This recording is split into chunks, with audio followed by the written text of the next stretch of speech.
Hello and welcome to my channel. My name is Rich, and you've turned into another episode of Wristwatch Rescue, where yours truly attempts to rescue vintage watches from the past. Now today on my bench, I've got this incredible 1940s, late 40s Mido. It's called a Multifort. Now I've been wanting one of these for years, and I finally found one on eBay. Now this one was sold as not running, but it's in gorgeous shape. And part of the reason I was so excited to get this watch is the fact that it was one of the first watches to have four of the things that we take for granted in today's watches. Those four things were anti-magnetic, shock resistant, waterproof, and auto winding. Now you can see as I'm playing with, this is what's known as a bumper watch. Now when the first introduced automatic watches, they didn't have the rotor that spun all the way around. As you can see, there's two springs, and the pendulum would swing one way, then bump back and swing the other way. So it really only wound the watch going in one direction compared to today's watches. Now, Mido watches started in 1918, and then they were always known for quality and innovation.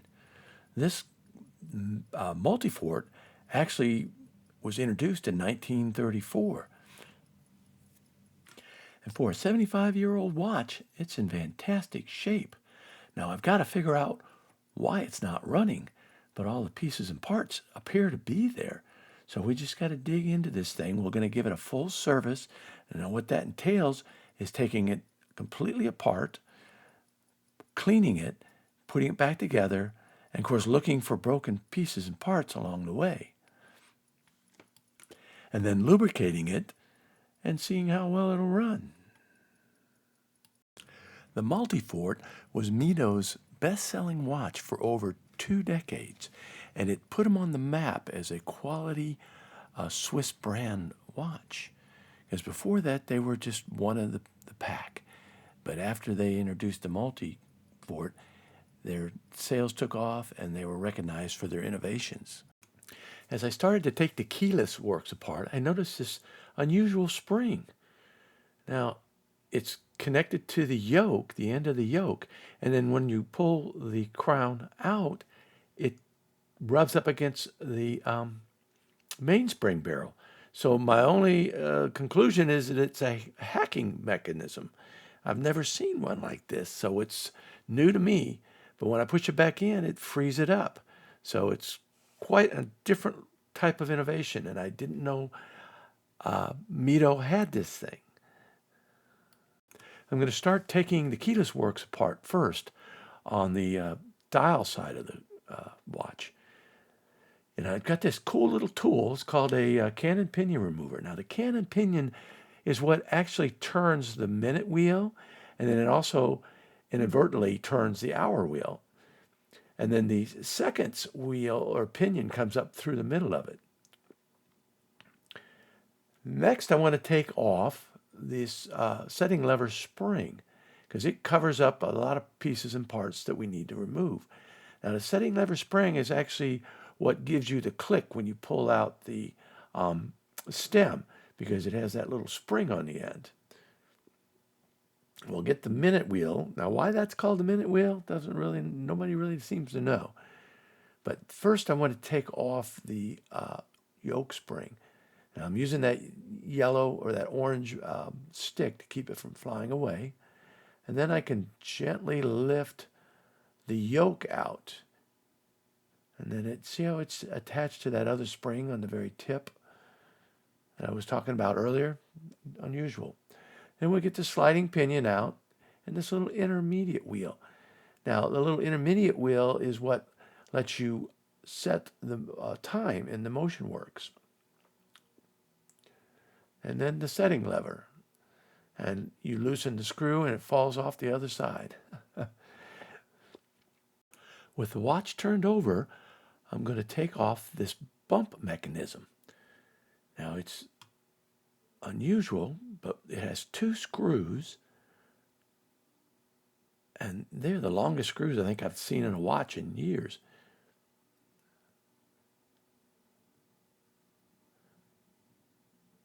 That's one thing about this auto wind mechanism. It made the watch really, really thick.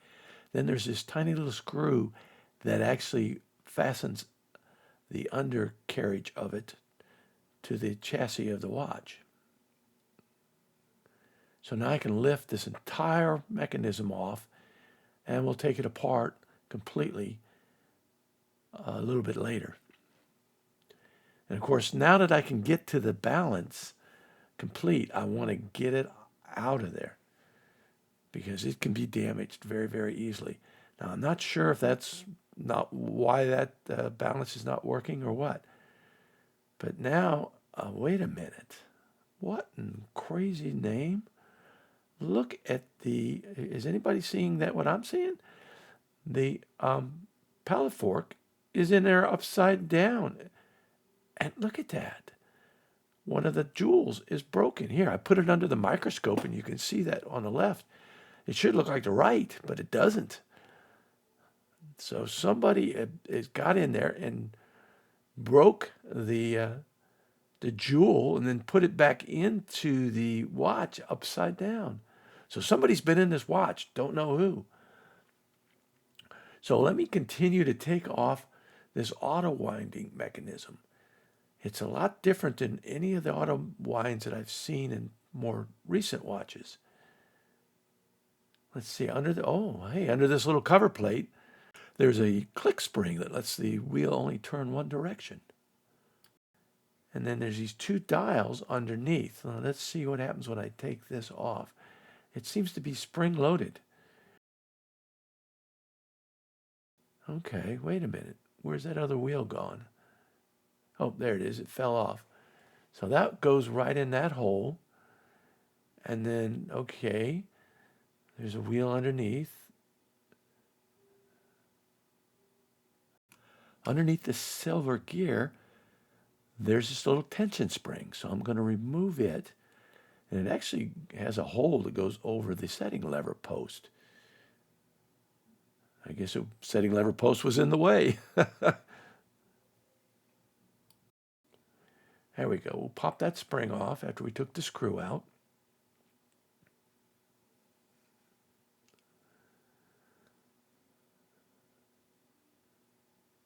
Now it puts some kind of tension on that auto winding mechanism. And then there's also a spring in the center which holds down the pinion, the second hand. When I slide that off, you'll be able to see the little wheel. And see that little tiny wheel in the center? It is actually turned by that larger wheel. And then here's the actual spring. It came loose when I took that piece off. It looks a little bent up, but I think we can still use it. So let's get this bridge off and see what we see underneath.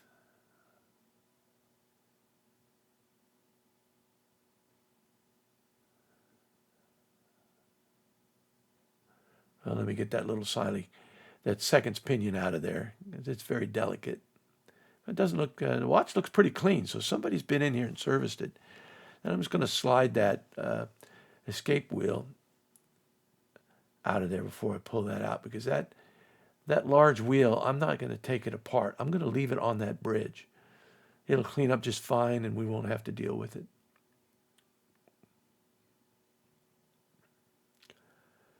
And then we'll get the third wheel out of here. And let's take off the ratchet wheel while we're at it. Now the ratchet wheel is what actually lets you wind up the mainspring because it's attached to the top of the mainspring barrel. As I take it off, you'll see the mainspring barrel underneath. See, and the ratchet wheel always has that square hole in it. And then this is the crown wheel. This is the part that that first takes the energy that you put into the crown when you're winding it and transfers it over to the ratchet wheel. Now that should just lift off nice and easy. Yep, nothing unusual. Now we can get the center wheel or the second wheel out of there real easily. It doesn't look bad. It's been cleaned in some time in the past. you can see, we're getting a lot of parts over here. And then we'll get the mainspring barrel bridge off.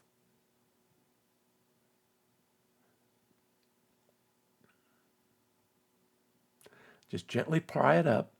Now it's got to slide over the top of that long post there, which is actually the setting lever post. It's kind of sticking, but that's okay. Now I'm leaving the click on this barrel because that spring on that click is so gentle. I don't want to risk bending it up, getting it out of shape. And then here's your mainspring. And that's what gives you the power to run the entire watch.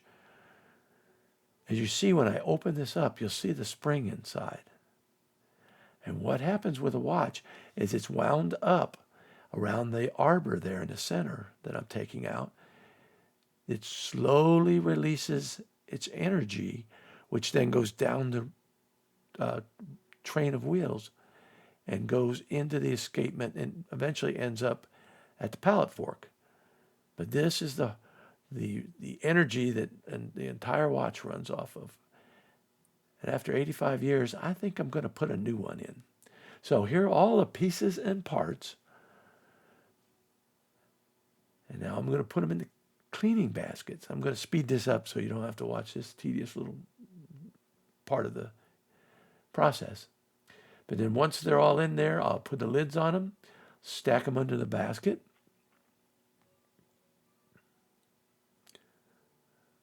And then take them to my cleaning machine. Now, for those of you who would like to support what I do, I have a Patreon page. I'll put a link down below for you to go to it. But it's a way for you to support what I do. It starts at $4 and goes up to $6 and $10 if you want to support. Each level gives you a little bit more to watch, behind the scenes content. Now I'm going to start by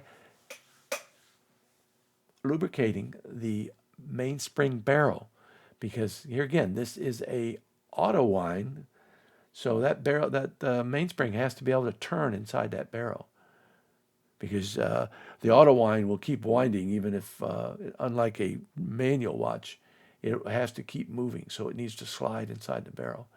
So I'm just gently pushing in this new mainspring.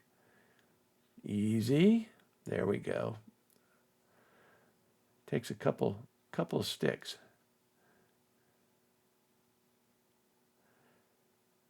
Now I'm going to put in the mainspring arbor, and there's a little hook on the inside of that will engage with the little opening on the end of that new mainspring. And the key is to get it in the right place. And after you've got it in the right place, you put a little bit of 8200 on there. That's so that it won't create too much friction with the lid. Then I'm going to snap that lid down with this little plastic tool.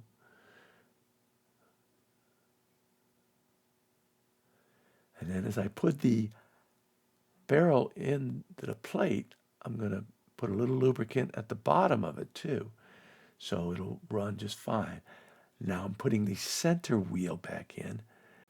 I'm putting Mobius 9010 on the center of that pinion, and this is the actual wheel that the cannon pinion will attach to on the other side. The next wheel is actually the wheel that runs the escapement wheel. Now it's a smaller wheel, so whenever you see a smaller wheel on a watch, that means it's going to go a little bit faster than the larger one.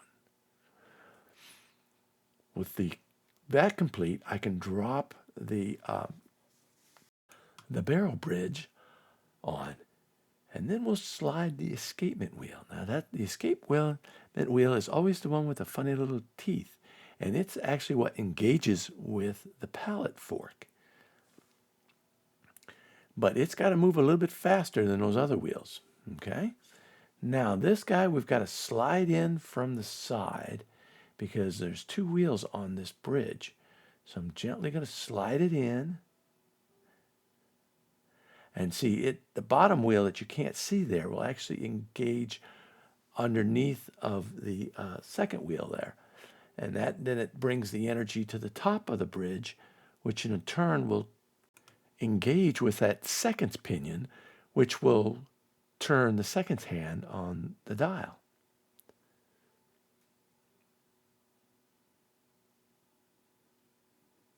So as you can see, everything's spinning nice and cleanly.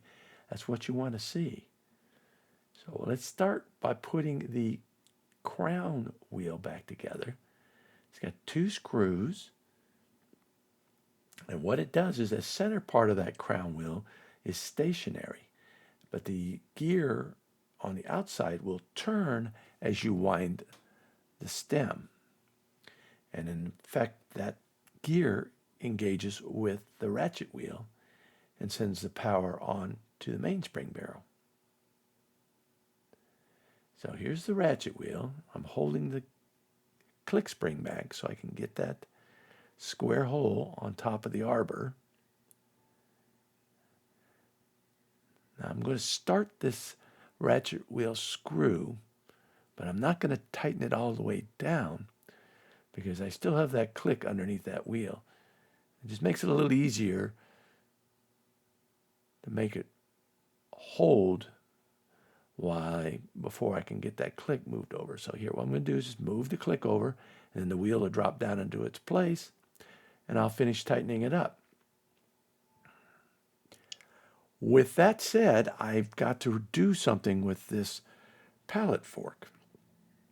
Well, I actually have some extra jewels. I think I can find one that fits to put in there. But first I've got to get it loose. And now I've got this new tool. It's not new. It's probably 70 years old, but it's made just for this job. You put the pallet fork in there after you loosen it up, and it'll fit right in there. And then there's a little lever that I'm holding down with my thumb that holds the top of the pivot into place. And then there's these 2 jaws on either side that you can adjust so that you get the angle of the pivot stone just right. So it's a neat process, but having the right tools works really well. Then you can adjust the distance there. And then you're supposed to, now I haven't lit this Bunsen burner yet, but you're supposed to heat that up, and that'll transfer the heat down that piece of metal and melt the shellac that I'm going to put on top of that jewel once it's in its place. So if all goes well, it's supposed to work. But now I've got the stone after removing the original one that was broken. I found a new one, and you can see how that jaw lines up with the angle on that jewel.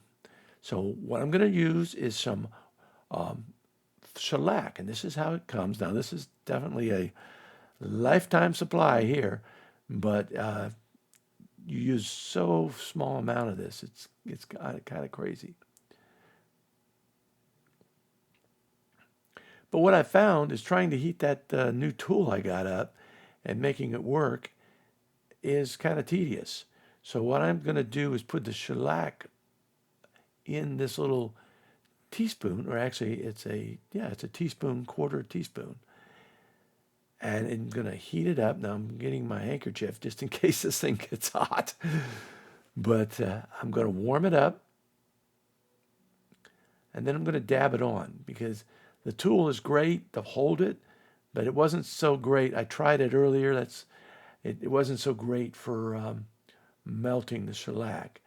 Plus that the end of the tool where you held on got extremely hot. So with the shellac in a liquid form, I'm just going to take this old oiler and just dab it on. It doesn't take a whole lot. Just going to dab it on top of the jewel at the base, and that'll hold that jewel in place. Because once this dries, it's going to get really rock hard. Now let's put the second pinion back through. Put a little Mobius 9010 on it also. See how that engages with that wheel? And then we'll slide this little tension spring back on top, it's a very delicate little spring.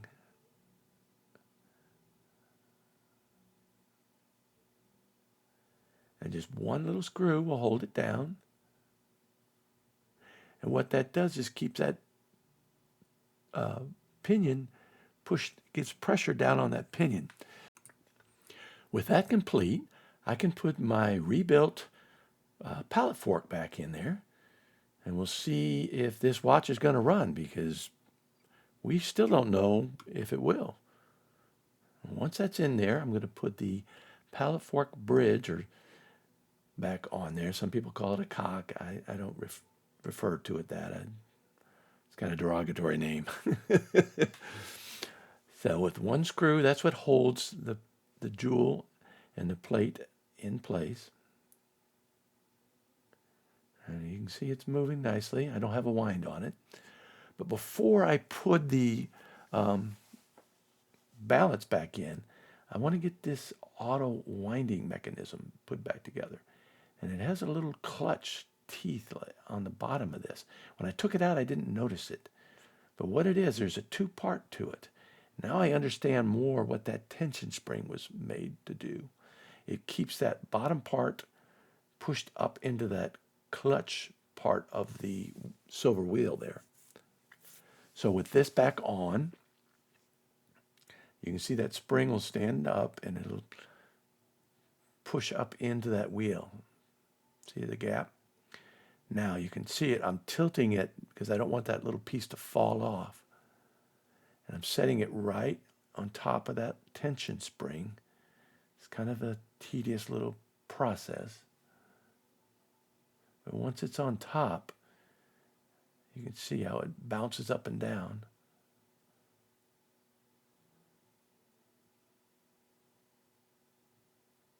And then we can put the other wheel in the hole there, and it sets right down into that pivot hole that's on that crown wheel, that part of the crown wheel that doesn't move. And it has a gear on the bottom. Get it in there, Rich. Come on. There we go. Now we can put this cover plate or bridge on top. And then I've got to push it down. You see how it's riding up on top of that? That spring is keeping it pushed up in the air. So I'm pushing it down with my orange stick and then tightening it up. I'm going to slip this little click spring back on, and it engages with that brass wheel that's under there. But this cover plate has two more screws. So when I put that on, this long screws goes all the way into the main plate. And that holds not only the cover plate, but it holds the bridge also. Tighten that one down. And then there's one more screw for that cover plate, but I haven't put it in yet. So let's get the balance in here and see if this thing is going to run.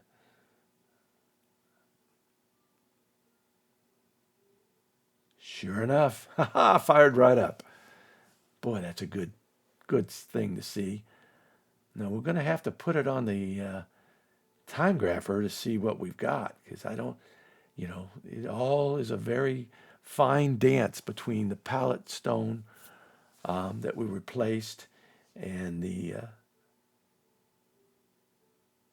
energy as it comes through the thing. Whoa, look at that. 1 second. 195, I'll take that for a 75-year-old watch, and 0.8. Can't argue with it. Let's put the automatic winding mechanism back together. Now, after I took it apart, I've got this little click spring that needs to go in there. There's like 3 of these identical click springs in this watch, which is kind of unusual for using the exact same part. I guess they were being economical when they built this. We'll screw down the cover on that little click spring.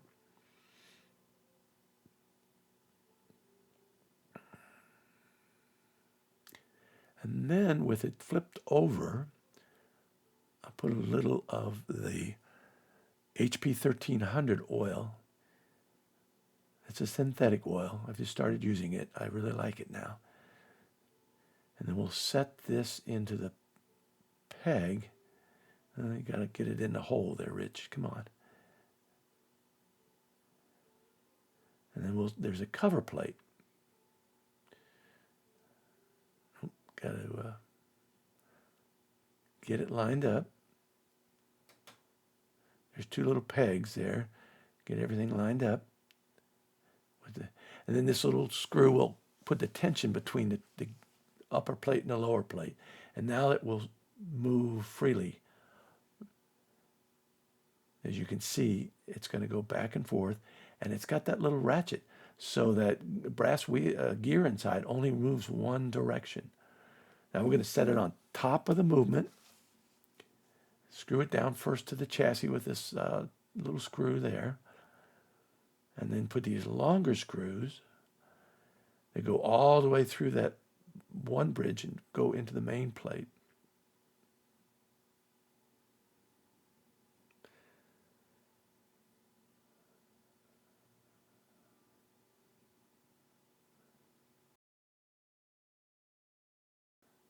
Oh, forgot that one little screw on that cover plate.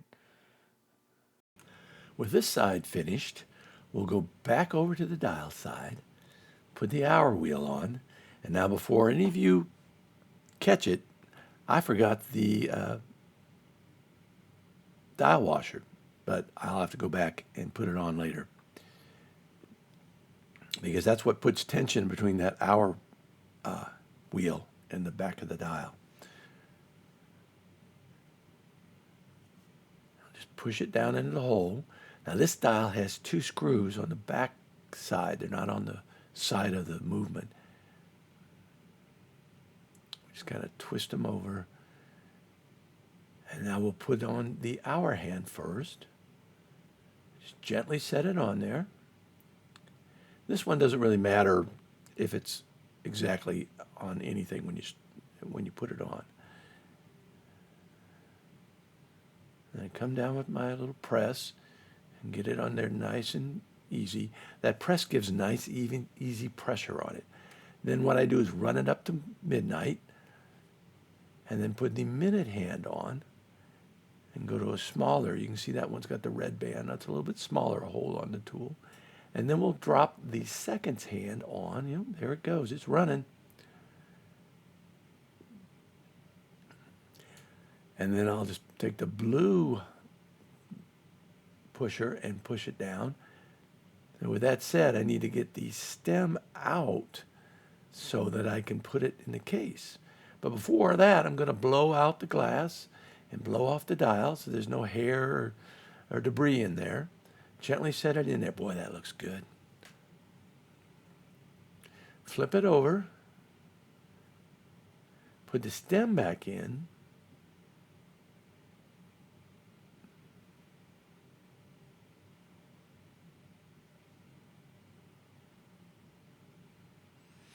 And then tighten that back down. Put this gasket. Now this gasket is actually made of lead. It's very soft. So I didn't replace it because it seems to be in really good shape. And that's part of what the Mido did back in the 30s, 40s, and 50s is it helped the back of the case be watertight. And then we'll just screw the lid back on using the 8-ball.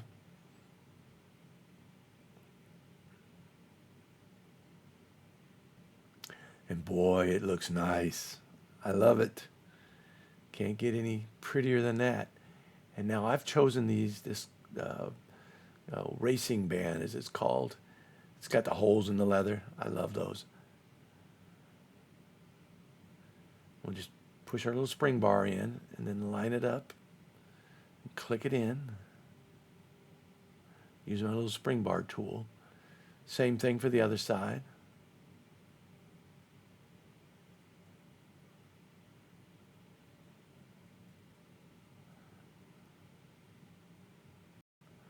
And there we go. We did it. We got it running. It's gorgeous. I'm going to put this on my wrist and enjoy it for a long time because it's a gorgeous watch. And as always, thanks for tuning in and watching along with me. I'll see you on the next one.